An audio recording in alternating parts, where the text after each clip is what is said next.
Buddies, what's up? Back in the building, it's Concert Buddy. Thanks for joining. I am returning to the series on the channel that has been kind of on ice for a hot minute. And that is my series of visiting record stores outside of my immediate area, record store road trip. I'm back from the Pacific Northwest in search, like those prospectors back in the California gold rush, except I'm looking for black gold of the wax variety. Dying. I'm literally dying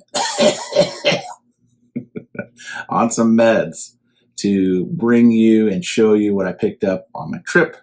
So cue that lever. Let's get into it now.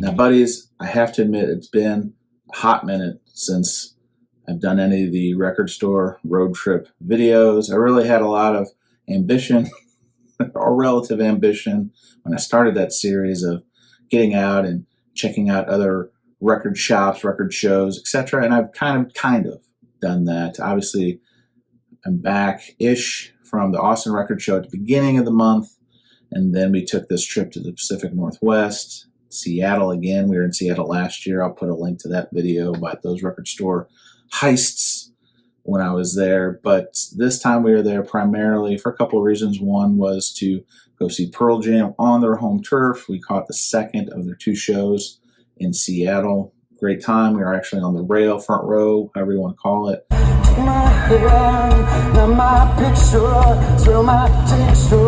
In the twilight of their career, had to see my face at this show, and I don't know how I persevered, but he did it, and they put on a great show. So that was a lot of fun. But of course, while we're there, we're going to hit up the record stores. We have to. It's like our civic duty. It's my civic duty. Concert Buddy has to do this. And so we went to the usual suspects that we enjoyed last year. I'm talking Easy Street with the cafe, the great selection, really cool. Daybreak, probably the best curated shop that we experienced when we were there. Jive Time is a great shop. So we hit a lot of different stores. And then we decided to make a weekend of it because we met up some other VCers over the weekend. We went and saw the 30th anniversary tour of Dada and the great Joey Callio, who's a super nice guy. It was awesome to meet him. So we caught them. But in between the concert sandwich of Pearl Jam and Dada in Seattle proper, we broke away. And we drove down about 3 hours south to an area that I used to be in a lot for work back in the day, and that's Portland. So I got to reunite myself with some of those record stores and get to meet another VCer. You've probably seen me talk about him on the channel. It's Jason. His channel Spins Vinyl. Couldn't have been a nicer guy. Great chauffeur. Excellent chauffeur. If the YouTube thing does not work out, Jason, I'm telling you. The whatnot stuff does not work out, I'm telling you. Maybe chauffeur, maybe Uber X. You don't want to just be an Uber driver. I'm going to be an Uber X. I think that's more premium. Anyway, I'm just kidding. Jason was great. Great host. Took us to several different record stores, and we'll kind of get into that. But you're here to see the records. You're here to making me jibber jabber. Let's get into it. It's the proverbial wet blanket. All right. So I'm kind of out of practice, and I hope there's not a glare because I'm filming this. It's a little dark outside. First record I'm going to talk about was actually at our second shop. When we started at Easy Street because they have the cafe, and it's just a great scene and a great collection, great amount of records. They put out a ton of Pearl Jam stuff for the jammers like me, I guess, who were in town. I have all that stuff, so I didn't need it. Only picked up like a 45, which was from my wife. But the next stop we went to is Daybreak Records, which is kind of like in a gas station. Size-wise, it's pretty small, but in terms of their punching above their weight, they have a killer curation. And one record I've been looking for a while is this Beach Boys record. This is called Love You. It's essentially a Brian Wilson solo record because Brian Wilson was the creative force behind the Beach Boys. This is actually their 21st studio album. By 1977 is when this came out. It's kind of a wild output if you think about it. 21 albums by 1977. But heard this. I didn't even know what this was. Back when we were in Austin, myself and Jose Moreno Ran El Presidente of Aurora Central Records. I'm the Vice President of Logistics and Transportation and Supply Chain Needs. More on that another time. But we traversed over to the home, the lovely home of Jason Rojas. You've seen him on the channel. You've seen him on Surface Noise. And he was playing this record for us, this Beach Boys Love You. It was originally, Brian Wilson was going to call it Brian Wilson Loves You. And then, because he basically was doing most of the creative work when it comes to this. And it's interesting because this record didn't really sell well. From everyone I've talked to, record shop owners sold it to me, even said the same thing. This thing did not sell well. In fact, this has a cardboard cutout if you look at it. But originally, this was supposed to be called Brian Loves You. But they ended up just changing it to Love You, Beach Boys Love You. And when Jason played it for us that night, I was it was pretty cool. I'd never been exposed to this particular album. It's heavy on synths, keyboards, and you can kind of, when you're listening to it, you can kind of feel the struggle of the old Beach Boys sound versus what Brian was trying to do with this album. And you have to keep in mind, this was released in the spring of 1977, so he's adopting some more contemporary sounds. You know, it's kind of got like a synth pop. There's a lot of keyboard action. It sounds like it actually, if you listen to it, it could probably be released today in a lot of respects. But anyway, it's a trippy album. It's not very expensive. I mean, this is like a $15 record when I got it. But again, I've been looking for it since we hung out with Jason, and all my locals dried up.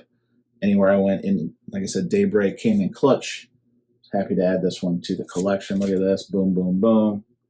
A lot of fun. And actually, before I put a cherry on top of this one, in interviews, Brian Wilson, when asked on your long career at the Beach Boys and your solo career, what's your favorite album, always talks about this one. So if you can find it, it's a fun listen, and it's something that's definitely a lot more different than this terrible grammar, a lot different than what you would customarily assume or think associate with the Beach Boys. Fun record. Listen, and listen good. I'm talking to you. So the next shop we went to after Daybreak was a shop. It's over by like the Troll Bridge in Seattle, and I'm terrible at the neighborhood, so Seattle people, you can just totally slam me in the comments. I'm not a Seattleite, but it's a shop that I've been to before, and several of our BCers are highly respectful of, and that's Jive Time. And I picked up, and actually I went through the store, didn't really see anything. It was literally just about to leave, and I saw this on the wall. This is Coltrane Sound. This is a record it may look familiar because Rhino and their High Fidelity series, this is one of the early releases. I think, in fact, this was the first jazz release of that series. And that you're talking about a $40 plus shipping, so a $50 record. Well, this was an original pressing. I think all these I'm going to show are original pressings. And this was just a little bit north of that. So for essentially the same price, I got an original pressing of something that's contemporarily, again, bad grammar. I'm fighting off this cold I got. But not a big jazz person. You've heard me talk about on the channel before. It's not really my lead in. I've been dipping my toes in those jazz waters, and I feel pretty good where my jazz stuff is now. But you got to get a record from John Coltrane. This, I think, was on Atlantic. Yep, this is on Atlantic. Fun. It's super clean, super clean. In fact, the owner of Jive Time had said literally they had put it out an hour before. So fresh meat, chew it on the bone, and just another original to add to my, I'd say, growing. It's expanding, slowly expanding jazz repertoire. You're in big trouble, though, pal. I eat pieces of shit like you for breakfast. You eat pieces of shit for breakfast? No. So the next record I'm going to talk about, and again, hope the glare is not too bad. This is an original pressing of an album that is just either the tail end or kind of in the middle of its 25th anniversary. It came out in 1998. This is Jewel's second album. It's called Spirit. Obviously, her first album was the big hit, Pieces of You. I did get the reissue that came out for Kraft. I think it was last fall, so I think it's kind of still in that 25th anniversary window. But this is an original pressing, as you can see, still in shrink with hype. Again, Atlantic record. Again, this is not deliberate. I'm not just only getting Atlantic records, I promise. But this was a record that, again, since I already had the reissue, didn't need, but we were shopping, Seattle proper again. went to a store called Golden Oldies. And I know, again, talking to the VC crew in Seattle, the locals, they weren't really high necessarily on the shop, but I found a couple of cool pieces the 2 times I've been there, and this was one of them. This was on the wall. Now, the second record is not perfect. It does have a pressing bubble in the wax, which kind of stinks. I didn't check that out close enough. They had like a pseudo testing station, and so I put it on, and it was a pretty rough setup. I was just mainly listening to like cracks and pops and the worst, and a little bit of play and the vinyl. It's not exactly completely level, but again, this was pressed and print 1998.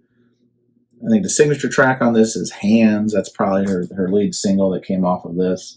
But it's cool. I mean, if you know my channel, you know what I'm into.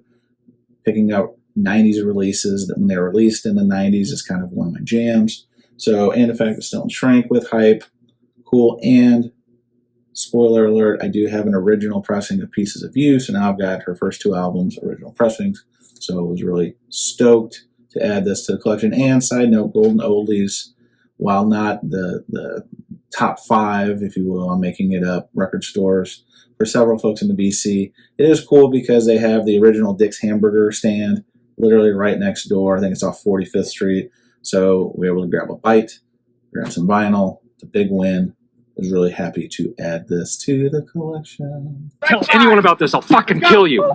I'm kidding. We'll come back by tonight. Okay, sweetie. As we had the break between the Pearl Jam concert and the Dot Up concert, I guess it's Friday, we went down to Portland. Jason Spins Vinyl was down there. Met him for lunch, and then we went to some record stores. The first store we had to stop at was Music Millennium.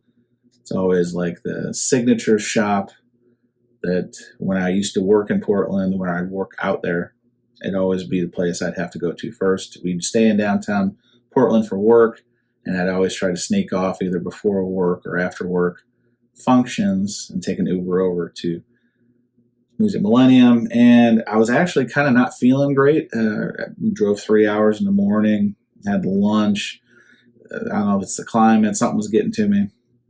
And so wasn't 100% when we were in Music Millennium, so my eyes weren't probably keen on vinyl hunting. But on the wall, they had a record that I've been looking for a while, and it's Tom Petty's Highway Companion. I think this came out 2008, 2007, 2008. And you're saying, oh, it's pretty common, it's in print. Yeah, it is. You can get reissues for like $20-$30 now. It was part of the box sets that they released, 5, 6, 7 years ago. But I've been looking for this particular pressing because this was the first pressing, again, and it's a Chris Bellman cut, which from all the reviews I read was the one to get. And I've listened to the first side of it, and it was fantastic. So one thing that's great about record shopping in Portland is you don't pay sales tax.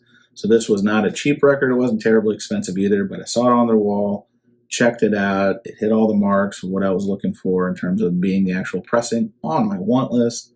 And I didn't have to pay sales tax, which is a big win. So I was really stoked to add this one, Tom Petty Highway Companion, the Chris Bellman cut, to the collection proper. Man, what a very minimalist, cool cover too. Love it. Don't buy any unripe bananas, yeah, because you won't live to eat them, yeah. Another shop that Jason was kind enough to show for us too was, well, first, a little background. There's several great shops in Portland proper, and a couple of them we didn't hit, like Crossroads. Didn't have time to hit up Crossroads. But one shop we went to was the Too Many Records store. Did not see YouTuber Matt Kessler there. Saturday must have been his off day, I don't know. But guy working the shop was a guy named Goose. Couldn't have been nicer, like super nice guy. So I didn't pull anything from that shop, but Goose had recommended some other shops in the nearby area. And one was a newer shop. I think it's only been open a year. It's called Music History. And Music History had some real heat, like real heat. And I did a terrible job of not getting footage because I really wasn't in the YouTube, mind space. Still, I was not feeling 100%.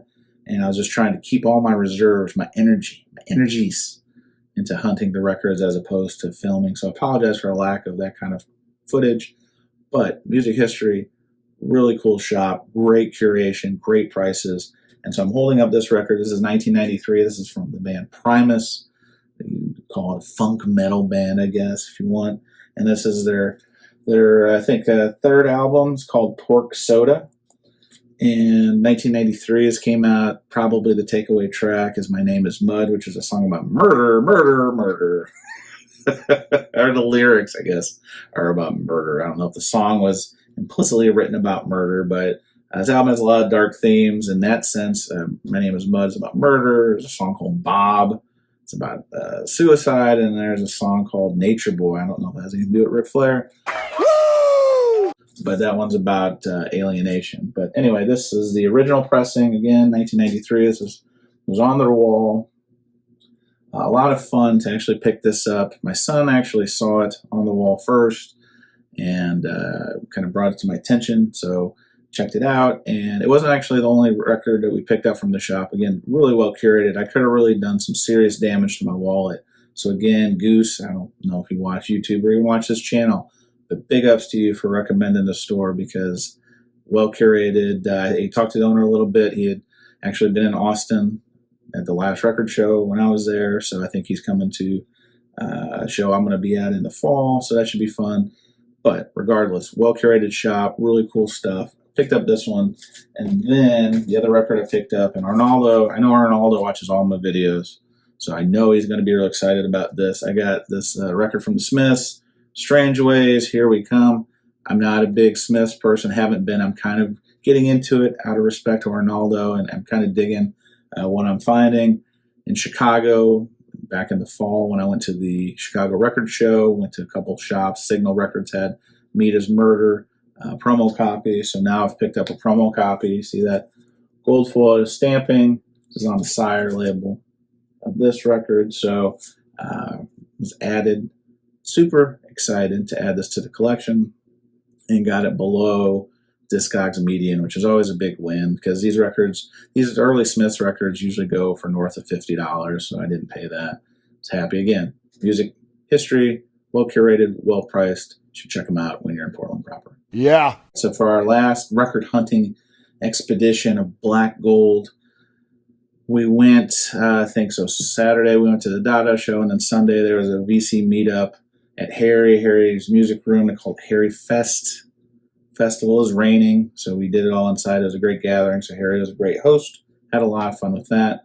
But we carved out a little bit of time before we got over to Harry's because Harry is kind of in the Tacoma proper area, and they have one of my favorite record stores in that area, and that's High Voltage Records. Great online presence. I order from them several times a year from their website because it's really well done. The user experience is fantastic. They always get some cool stuff. High Voltage is excellent. So to be able to visit them in the flesh again, like we did last year, was a lot of fun. And I was able to pick up this record. This is Isaac Hayes' Hot Buttered Soul. This is, it's on Enterprise, but it's essentially Stax recordings. And they just did, I think, crafted like a, what they call it, not their one-step series. Help me in the comments below on this one. But a small batch, I think is what it's called, their audiophile series. It's like a $100 record.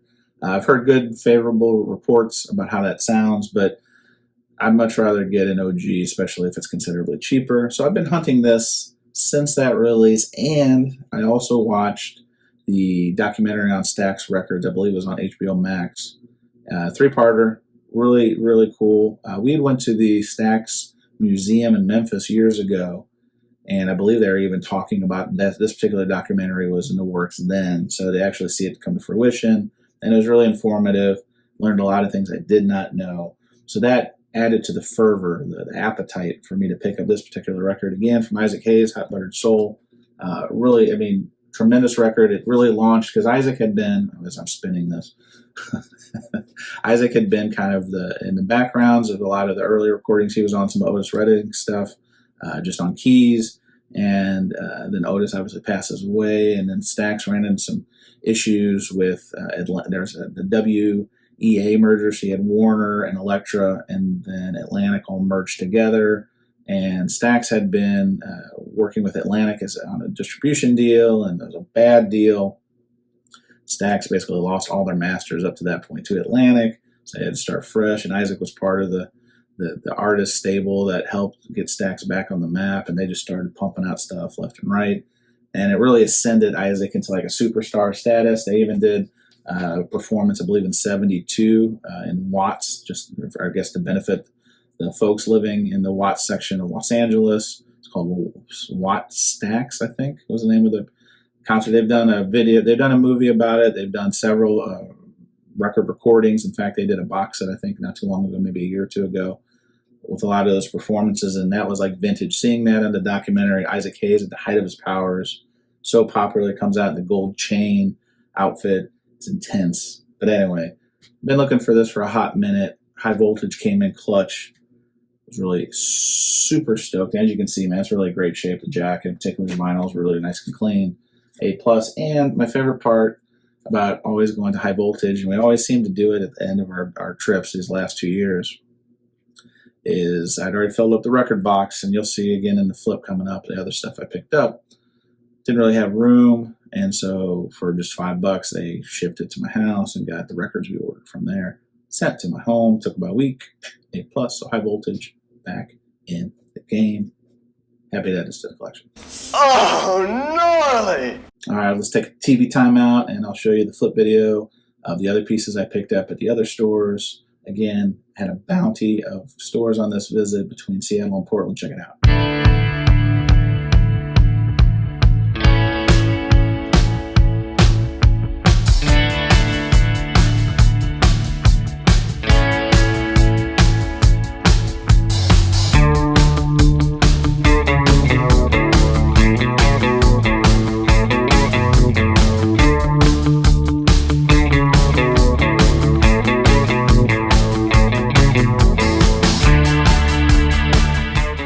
Buddies, that's it. That is it. Reporting for the latest, and it's been a minute. It's been several minutes of the Record Store Road Trip series here on the Concert Buddy YouTube channel. Trying to do better about doing videos. A lot of stuff going on between the Vinyl Community Podcast project, between doing Surface Noise. Now Surface Noise, our live stream will be weekly. Jason, who I talked about earlier, we're going to alternate as host, so hopefully I'll make it a fresher presentation each week. But a lot going on, so I need to do a better job of doing videos. I'm going to try to. So hopefully this return to form of Record Store Road Trip will be shot in that direction. But anyway, buddies, tell me what you think of these pickups in the comments below. Do you have any of these records? Do you think I'm nuts that I'm just so hell-bent on just getting OGs? Yep. Tell me what you think in the comments below. I appreciate you taking the time, spending your time on this goofy video on my goofy channel. But until next time, when you get the chance to listen to an OG or any of these records I showed here today, just spin it. See you soon. Well, well, well. How the turntables... Well, we out of time.